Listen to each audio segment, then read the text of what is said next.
এরপরে জিমন ভাই আমাদেরকে কমেন্ট করেছেন, হুদাই মন গড়া কথা বললো, এই ফোনের ক্যামেরা ভালো না, ব্যাটারি ব্যাকআপও ভালো না, ইউটিউবে 720p তে ভিডিও দেখা যায়, 1080p তে ভিডিও দেখা যায় না। আচ্ছা, এইখানে কতটুকু সত্যতা আছে তার কথায় সেটা দেখার জন্য ফোনের ক্যামেরা নিয়ে কথা বলতে হয়। অনেকদিন পরে এসে আমি বেশ কিছু ছবি আপনাদের জন্য দিচ্ছি, আপনারা দেখেন। আউটডোরে যদি আপনারা ছবির কথা বলেন, যদি ভালো লাইট থাকে, সূর্যের আলোতে ভালো ছবি আপনারা পাবেন। হ্যাঁ, হইতে পারে ইনডোরে এত ভালো ছবি ক্যাপচার করে না, বা একটু যখন লাইট কমে তখন এত ভালো ছবি আপনারা পাবেন না। এই বাজেটে আসলে এত কিছু আশা করা তো সম্ভব না। অন্য যা যা কিছু দিছে তার সাথে যদি আপনি কম্পেয়ার করেন তাহলে ক্যামেরা ওই লেভেলে দেওয়া পসিবল না। ব্যাটারি ব্যাকআপ বলবো আমি যে 4.5 থেকে 5 ঘন্টা স্ক্রিন অন টাইম দেয়, যেটা বর্তমানে তো আপ টু দ্য মার্ক না। এখন তো 6000 mAh ব্যাটারি চলে আসছে মার্কেটে, সেগুলো আরো বেশি ব্যাকআপ দেয়, বাট স্টিল চলার মতো, এমন না যে অনেক খারাপ, সেটা আমি বলবো না। তাছাড়া ইউটিউবে যেই 720p তে ভিডিও দেখা যায়, এটা অনেক ইম্পর্টেন্ট একটা বিষয়,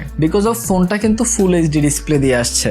এখন কথা হচ্ছে ফুল এইচডি প্লাস ডিসপ্লে যখন আপনারা পাবেন, আপনারা চাইবেন যে ফুল এইচডি তে ভিডিও দেখতে, কিন্তু ইউটিউবে হ্যাঁ ম্যাক্সিমাম ভিডিও 1080p তে দেখা যায় না, 720p তে দেখা যায়। লাইক বলিউডের সংগুলোর কথা বলেন বা নাটক টাটকের কথা বলেন, সবকিছুই আপনারা 1080p তে দেখতে পারবেন না, 720p তে দেখতে হবে। 1080p তে দেখা যায় না ব্যাপারটা তা না, যদি 4K কোনো ভিডিও আমি ছাড়ি সেইগুলা অন্তত 1080 পর্যন্ত যায়, 4K পর্যন্ত যাবে না, বাট 1080 পর্যন্ত গেছে। কিন্তু ম্যাক্সিমাম ভিডিও যেগুলো আপনারা 1080p তে দেখতে পারেন অন্যান্য ফোনে, এটাতে দেখতে পারবেন না। সেটা আমার কাছেও খারাপ লাগছে যে আপনারা যেহেতু ডিসপ্লেটা ফুল এইচডি দিচ্ছেন, সো ফুল এইচডি দেওয়া উচিত ছিল। সো এটা যদি আপনার জন্য একটা বড় ইস্যু হয়ে থাকে তাহলে তো কিছু করার নাই। কিন্তু আরেকটা ব্যাপার হচ্ছে, যদি আপনারা কোনো ফুল এইচডি মুভি ডাউনলোড করেন তখন দেখেন, সেটা কিন্তু ফুল এইচডি ডিসপ্লেতে অনেক ভালো দেখাবে, সেটা নিয়ে কোনো প্রকার টেনশন নাই আপনাদের। কিন্তু ইউটিউবে 720p তে ম্যাক্সিমাম ভিডিও আপনারা দেখতে পারবেন, এর উপরে দেখতে পারবেন না।